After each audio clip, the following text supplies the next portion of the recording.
What's the story of the people of Thamud, also known as the Thamudi? They were a pre-Islamic tribe living in Arabia, and according to the Quran and various hadith, they suffered a terrible cataclysm because they ignored a dire warning from the Prophet Salah. The Thamudi were very rich and very powerful, and they carved their entire city out of the living rock of the landscape.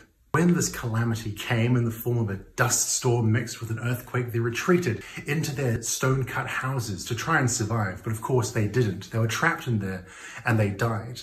Because of this, the Thamudi have been associated since time immemorial with Hegra, a site in modern-day Saudi Arabia. This archaeological site on the plains of Al-Hijr was even called Madain Salah for many years, meaning the city of the Prophet Salah.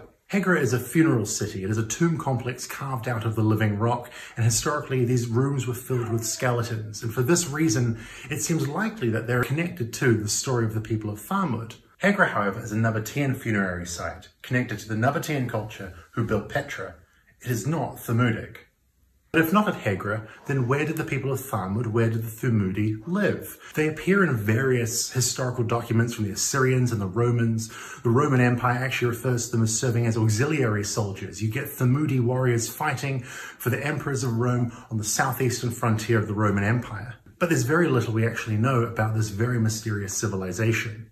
Even their writing, which is popularly called Thamudic, is actually not necessarily by them. Across Arabia and going into the Levant, you find thousands of sites where words have been carved into rocks. Some of these carvings were done by Lihani and Dadani, others are done by Nabateans, others are done in Proto-Arabic, but there are so many languages in these petroglyphs that are yet to be translated. There are entire sentences, entire alphabets we don't yet understand, we don't yet have an ability to translate them. Since the late 19th, early 20th century, ethnographers have referred to these inscriptions as being Thamudic.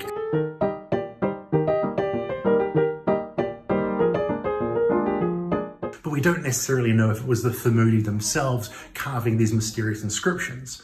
So what we have is a mysterious culture with many stories told about them, but very little sign of them in the landscape, except for their inscriptions and rock walls that may not have been done by them.